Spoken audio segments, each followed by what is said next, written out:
Everyone thinks this story is about relationships, property, and old arguments, but stay with me because what you are about to hear is not what you think it is. This is about power, control, and silence disguised as love. And once you hear the pattern, you will not be able to unsee it. And that is why you need to watch this entire video, because the truth only fully reveals itself at the end. He has always framed himself as the wounded one, the misunderstood one, the man who claims the world has been unfair to him. And this story begins right there, because once you accept that framing, everything else starts to feel justified. Every reaction, every decision, every word.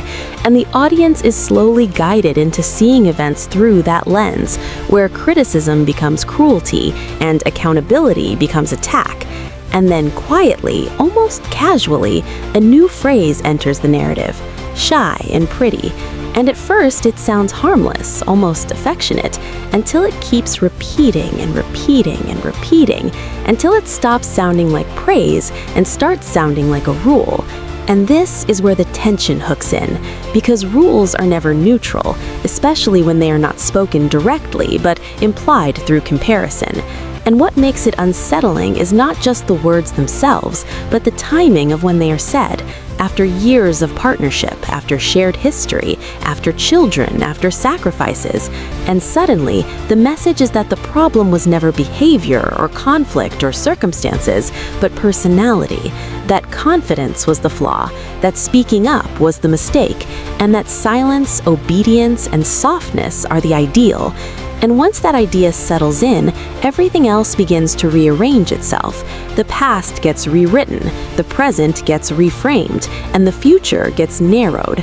And viewers feel it, even if they cannot immediately name it, because they have seen this dynamic before, in workplaces, in families, in friendships, where the loudest voice sets the tone, and anyone who challenges it is labeled difficult. And from here, the story widens, because it is no longer about one relationship, but about a system where approval becomes currency, and emotional safety depends on staying within invisible boundaries. And every time someone steps outside those boundaries, the narrative tightens around them, portraying cooperation as betrayal and questions as games. And the suspense builds because the audience is watching a pattern repeat, where conversations are filtered through intermediaries, clarity is delayed until confusion grows, and just when resolution seems possible, a new accusation appears, shifting attention away from the core issue and pulling everyone back into reaction mode. And this looping structure is intentional, because as long as people are reacting, they are not reflecting. And as long as they're defending, they are not questioning. And the most gripping part is watching how this loop is protected by emotional language. Words like loyalty, respect, and harmony that sound positive but are used to silence dissent. And the longer this goes on, the more obvious it becomes that the real conflict is not about property or logistics or misunderstandings, but about power. Who gets to speak directly? Who gets believed? Who gets comforted? And who gets dismissed? And viewers stay because every scene adds another layer, another example, another moment where the mask slips just enough to reveal the mechanism underneath. And once you start seeing that mechanism, you cannot stop noticing it. The way praise is distributed strategically, the way accountability is claimed but never examined, the way apologies are framed as grand gestures without requiring change, and the way emotional reactions are validated only when they support the dominant narrative and dismissed when they challenge it. And this is where the suspense locks in, because the audience is no longer watching to see what happens next, but to see when someone will finally say the quiet part out loud. And when that moment comes, it is not explosive or dramatic in the traditional sense, but subtle, almost casual, a joke, a comment, an observation shared between people who have lived the reality long enough to recognize it. And that moment matters because it breaks the spell. It names the pattern, and once named, the pattern cannot be unseen. And suddenly the accusation shifts from cruelty to honesty, and the discomfort becomes visible not in those speaking, but in the system being exposed. And the reason this keeps viewers watching all the way through is because it mirrors real life so closely.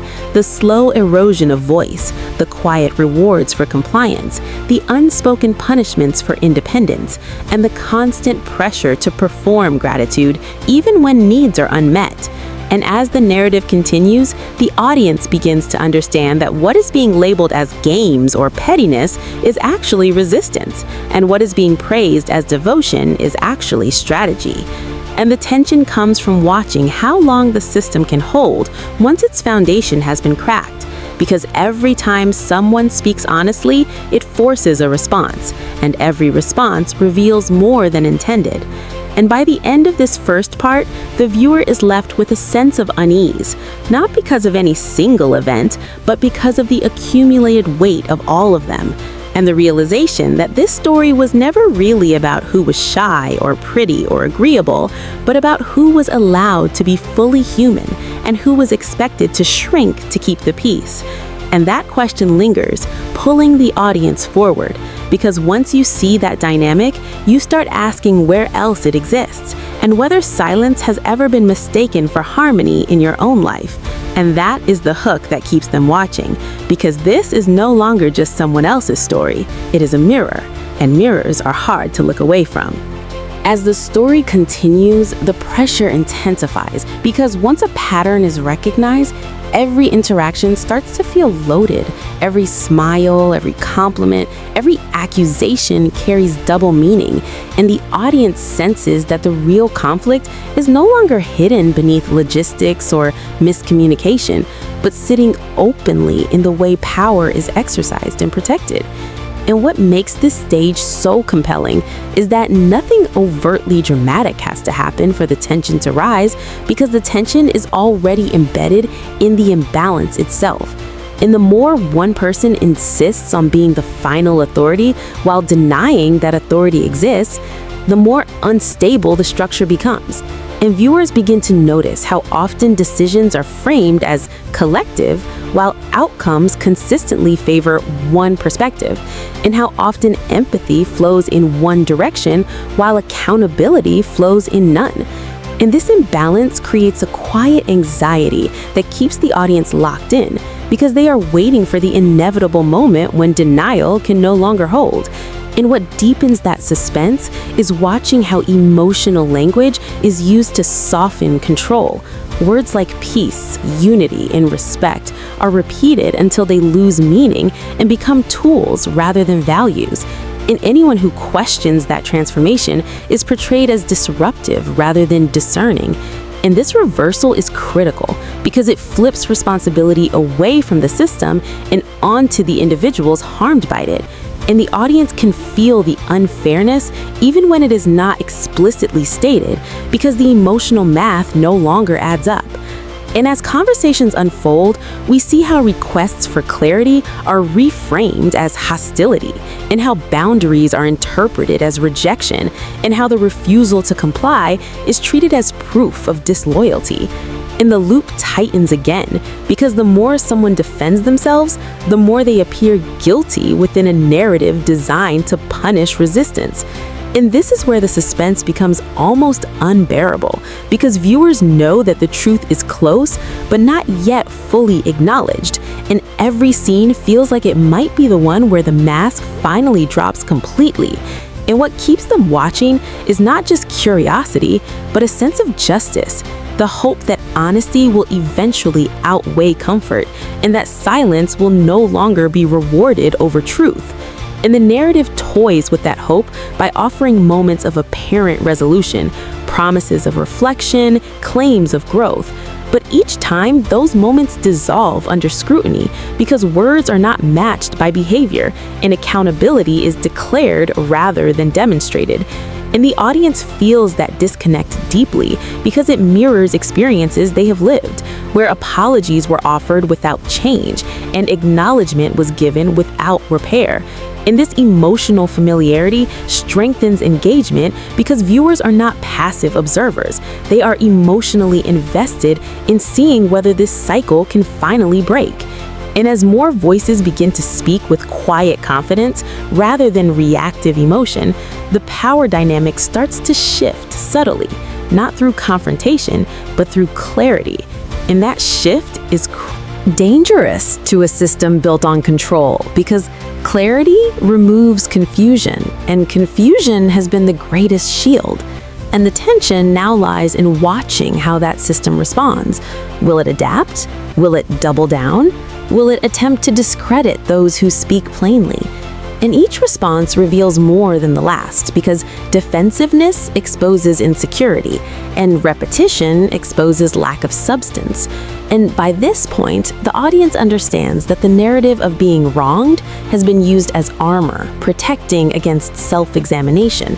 And the longer that armor is worn, the heavier it becomes, until it restricts movement and growth. And this realization lands slowly, but powerfully, because it reframes the entire story, not as a tale of betrayal or misunderstanding, but as a lesson in what happens when control is mistaken for leadership and submission is mistaken for love. And the most haunting part of all is recognizing how long this dynamic was normalized, how many years passed before it was named, and how much emotional labor was spent maintaining an illusion that ultimately benefited only one person. And as this part of the story draws toward its close, the audience is left with a lingering question, not about what will happen next, but about what should have happened sooner. And that question creates the strongest pull of all, because it invites reflection rather than reaction.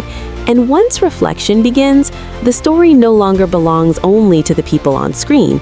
It belongs to everyone watching who has ever felt pressured to stay quiet, to keep the peace, or to shrink themselves to be accepted. And that shared recognition is what makes this narrative impossible to abandon, because it is no longer entertainment alone, it is a cautionary mirror. And mirrors, once recognized, demand attention. And that attention is what carries the audience forward, unwilling to look away until the truth is fully faced and named. So when you look back at everything that happened, ask yourself this: was it really about misunderstandings, or was it about who was allowed to speak and who was expected to stay quiet? Because once you recognize that difference, the entire story changes, and the truth becomes impossible to ignore.